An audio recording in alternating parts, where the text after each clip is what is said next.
Hello दोस्तों, कैसे हैं आप सब। उम्मीद करता हूँ बहुत अच्छे से होंगे।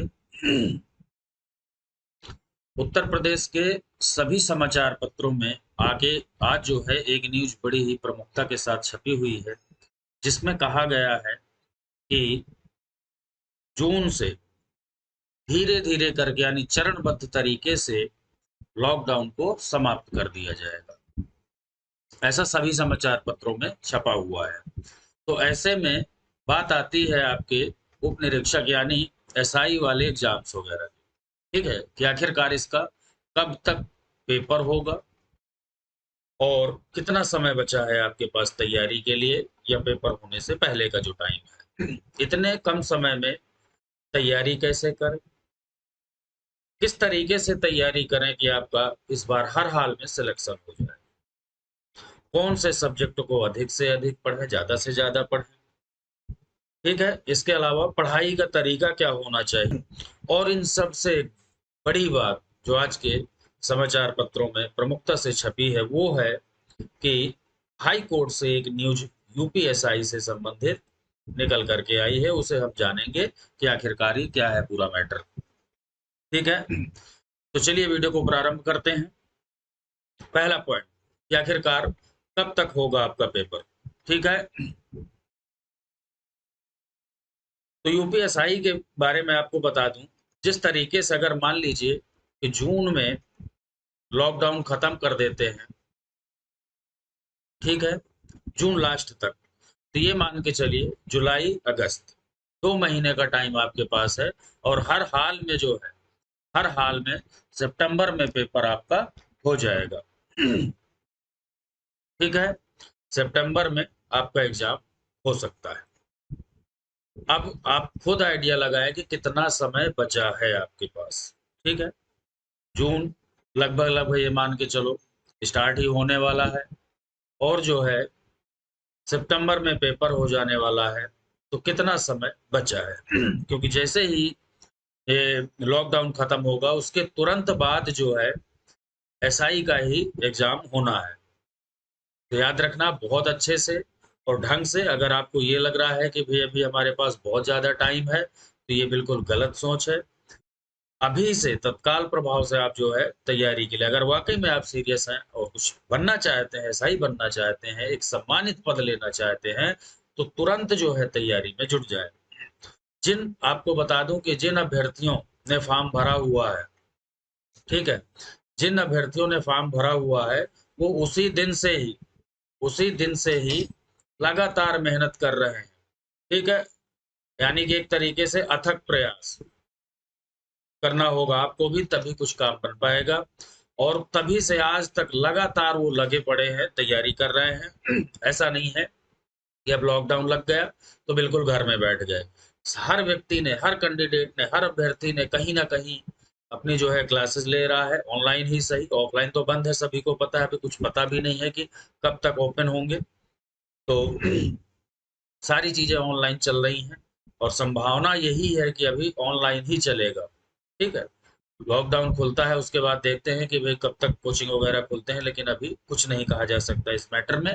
फिलहाल इतना कहा जा सकता है कि जैसे लॉकडाउन खुलेगा सबसे पहले एसआई का एग्जाम होगा आपका। उसके पीछे रीजन है कि चुनावी वर्ष आने वाला है और ऐसे में गवर्नमेंट को कुछ ना कुछ तो दिखाना पड़ेगा। उधर से जो है सुप्रीम कोर्ट का भी डंडा है एक तरीके से गवर्नमेंट के ऊपर, जिसमें सुप्रीम कोर्ट के सामने उत्तर प्रदेश सरकार ने 2017-18 में एक बात रखी थी, अपना हलफनामा रखा था, जिसमें कहा था कि हर साल यानी प्रत्येक वर्ष जो है, हर साल जो है हम 3000 वैकेंसी भरेंगे। किस चीज की? एसआई की। 3000 वैकेंसी प्रत्येक वर्ष भरी जाएगी यूपी में। ये सुप्रीम कोर्ट के सामने इन्होंने, यूपी गवर्नमेंट ने अपना हलफनामा लगा दे रखा है, यानी प्रस्ताव दे रखा है। सुप्रीम कोर्ट ने भी कहा था उस दौरान कि इसमें किसी भी तरीके की ढिलाई नहीं होनी चाहिए, लेकिन बीच में बहुत कई साल ऐसे निकल गया कि कोई वैकेंसी ही नहीं आई। तो उसी चीज को ध्यान में रखते हुए ये वैकेंसी आई है, और इसलिए अब ये मौका बिल्कुल भी ना हाथ से जाने दे। तो ये चीज क्लियर हो गया कि पेपर कब होगा, कितना समय बचा है आपके पास। अब बात आती है कि इतने कम समय में कैसे तैयारी करें, आखिरकार क्या रणनीति अपनाएं जिससे कि इतने कम समय में हमारी तैयारी कंप्लीट हो जाए। ठीक है, तो इसके लिए मैं आपको बता दूं, इसके लिए जो है आपको करना क्या है, समय वाकई में बहुत कम समय बचा है, 3 से 4 महीने बचा हुआ है और इतना बड़ा सिलेबस है। ठीक है, इतना बड़ा सिलेबस है कि इतने बड़े सिलेबस को इतने कम समय में कवर करना बड़ा मुश्किल दिखाई देता है। लेकिन अगर आप वाकई में अच्छे से मेहनत करेंगे, दिन रात मेहनत करेंगे एक तरीके से, तो ये पूरा सिलेबस कवर हो सकता है। अब इसके लिए अगर अभी तक आपने तैयारी स्टार्ट नहीं की है तो ये मान के चलो कि कम से कम आपको 8 घंटे की तैयारी करनी होगी हर हाल, पर डे 8 घंटे की। अब उसमें से अलग अलग पार्ट में आप बांट लीजिए। ठीक है, जीएस को कितना समय देना है, हिंदी को कितना समय देना है, ठीक है, मैथ्स को कितना समय देना है, और रीजनिंग को। ठीक है, तो इस तरीके से 4 पार्ट में जैसे आपका सिलेबस है पूरा ये, जीएस के साथ ही मूल विधि भी है। ठीक है, तो इन सब को जो है बांट करके कैसे कैसे तैयारी करनी है, अगर आप कहेंगे कि इसके जो है पूरा एक वीडियो बना दूं, तो मैं तैयारी करने का जो तरीका है पढ़ाई का, उसका मैं एक पूरा अलग से वीडियो बना दूंगा।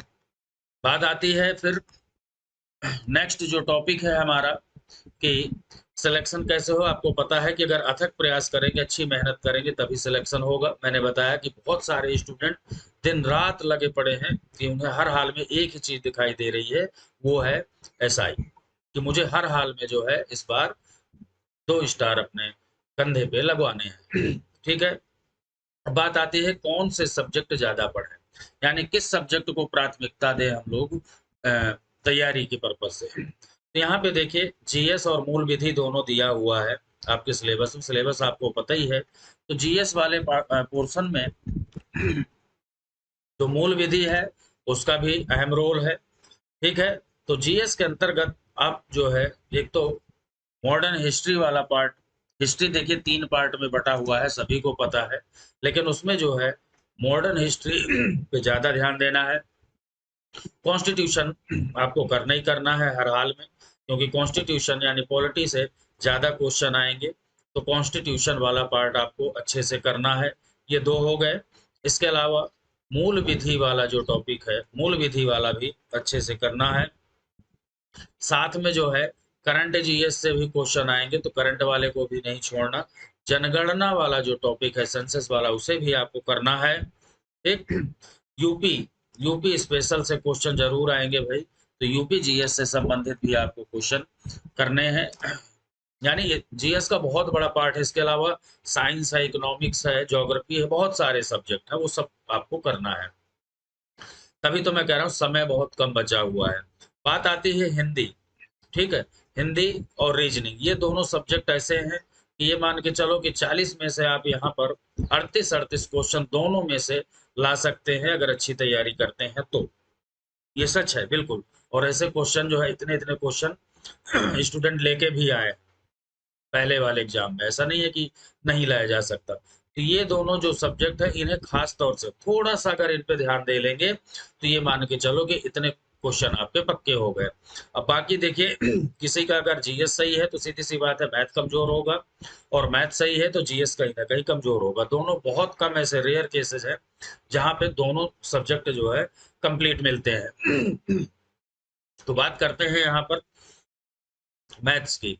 मैथ्स और जीएस को एक एवरेज लेकर के चलो कि कम से कम जितना सब लोग कर रहे हैं उतना करके अगर लेके चल रहे हैं, तो यहाँ पे आप लीड ले रहे हैं सभी स्टूडेंट से। तो इस तरीके से जो है ये रणनीति अगर आप अपनाएंगे, तो बड़ी आसानी से आपका एग्जाम क्लियर हो जाएगा। ठीक है, जीएस और हिंदी दोनों के लिए जो है मैंने ऑनलाइन क्लासेस स्टार्ट की हुई है, अगर आप चाहें तो यहाँ पर जुड़ सकते हैं। जीएस प्लस हिंदी दोनों के लिए। तो चैनल को अगर अभी तक सब्सक्राइब नहीं किया है तो सब्सक्राइब कर ले और बेल आइकन को प्रेस कर ले। चलिए नेक्स्ट जो है अगला, ये हो गया सब्जेक्ट कौन सा ज्यादा पढ़ें, पढ़ाई कैसे करें। अब देखिए ये क्वेश्चन है कि किस तरीके से आखिरकार हम पढ़ाई करें जिससे कि सिलेक्शन हो जाए। तो यहाँ पे देखिए एक चीज बता दूं, पढ़ाई का जो तरीका है वो आपको ही डिसाइड करना पड़ेगा। कुछ स्टूडेंट ऐसे होते हैं जो रात में पढ़ना पसंद करते हैं, रात में उन्हें ज़्यादा अच्छा लगता है, 1 बजे, 2 बजे, ढाई बजे, 3 बजे तक इस तरीके से पढ़ते हैं। कुछ स्टूडेंट ऐसे होते हैं जो जल्दी सो जाते हैं, मॉर्निंग में 3 बजे, 4 बजे जग जाते हैं। दोनों ही तरीका बेटर है। मैं नहीं कह रहा हूँ कि सुबह ज़बरदस्ती जग कर के ही पढ़ना चाहिए या फिर रात में पढ़ना चाहिए। इस चीज़ का अपने ऊपर इस चीज़ को देखो कि मैं रात में जग सकता हूँ या फिर मॉर्निंग में जग सकता हूँ। तो इस चीज को आप डिसाइड करेंगे और खुद का अपना एक संविधान पहले बनाइए, पूरा शेड्यूल तैयार करिए कि आखिरकार मुझे किस तरीके से तैयारी करना है, किस टाइम अगर मैथ कमजोर है तो मैथ्स के लिए जो है ज्यादा टाइम रखें, ठीक है। उसके बाद में जो है जीएस के लिए, पॉलिटी या मूल विधि के लिए, और थोड़ा थोड़ा समय जो है हिंदी और रीजनिंग के लिए। थोड़ा समय अगर आप हिंदी रीजनिंग में दे देंगे तो 40 में से 38 दोनों सब्जेक्ट में आपके कंप्लीट हो जाएंगे। तो इस चीज को आप ध्यान में रखें। अब बात आती है कि एक बड़ी खबर जो है हाई कोर्ट से निकल करके आई है आज, इसके बारे में हम विशेष तौर पे जानेंगे कि क्या है पूरा मैटर, इसके बारे में जानते हैं। देखिए, दरोगा भर्ती में जो स्टूडेंट ओवर एज हो चुके हैं, ठीक है, ओवर एज हो चुके हैं, उनके लिए जो है राहत बड़ी जो है खबर है। क्या राहत दी गई है कि देखिए, इलाहाबाद हाई कोर्ट से न्यूज है ये। दरोगा भर्ती 2021 में 28 वर्ष की अधिकतम आयु सीमा को पार कर जाने के कारण बहुत से अभ्यर्थी जो है फॉर्म अप्लाई करने से वंचित हो गए थे, जिसको ध्यान में रखते हुए बहुत सारे स्टूडेंट जो है कोर्ट गए थे। और कल जो है कोर्ट ने अपना डिसीजन सुनाया, जिसमें कि ये कहा गया है कि जिनकी आयु, ठीक है, 1 जुलाई 2018, ध्यान रखें, 1 जुलाई 2018 को 28 वर्ष से अधिक नहीं है, ठीक है। 2018 के अकॉर्डिंग कहा है, और ये कहा है कि 28 साल से ज्यादा नहीं है, उन्हें जो है अनंतिम रूप से, ठीक है, अनंतिम रूप से फॉर्म भरने की स्वीकृति प्रदान की गई है।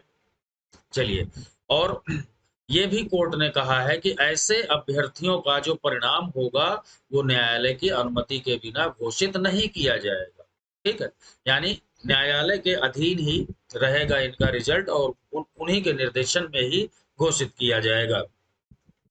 याचिका के अनुसार जो है ये यहाँ पर देखिए, आपको टोटल जो वैकेंसी हैं वो 9,524 विज्ञापन में दिए गए हैं, और इसके लिए 30 अप्रैल पहले लास्ट डेट थी, जिसे बढ़ा करके 15 जून कर दिया गया है, ठीक है।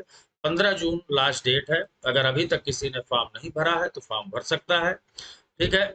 और इसके अलावा देखिए, 2016 के बाद, 2016 से कोई भर्ती नहीं हुई, 16 के बाद ये भर्ती निकली हुई है। और यहाँ पे देखिए दिया हुआ है क्लियर रूप से कि यूपी सरकार ने 2017 में सुप्रीम कोर्ट के सामने प्रतिवर्ष 3,000 पदों के लिए भर्ती कंप्लीट करने का आश्वासन दिया था, लेकिन ऐसा कुछ भी नहीं हो पाया। 2017 में इन्होंने कहा था कि प्रत्येक वर्ष 3,000, ठीक। तो वही चीज जो है जोड़ करके यहाँ पर 9,534 वैकेंसी निकाली गई है, ठीक है। तो बहुत अच्छे से आप लोग तैयारी करें, कहीं ऐसा ना हो कि ये मौका छूट जाए आपके हाथ से, क्योंकि यूपी में जो है एसआई का जो पद है बहुत ही सम्मानित पद होता है। और आप अगर जरा सी मेहनत कर लेंगे तो की मेहनत है ये सिर्फ, अगर ये मेहनत कर लेंगे तो ये मान के चलो कि आपको सफलता मिलनी निश्चित है। तो वीडियो कैसा लगा, एक लाइक जरूर कर दें आप लोग, और वीडियो को अधिक से अधिक शेयर कर दें। चैनल को सब्सक्राइब नहीं किया है तो सब्सक्राइब करके बेल आइकन को जरूर प्रेस कर लें, जिससे आने वाले सभी नोटिफिकेशन आपको मिलते रहे।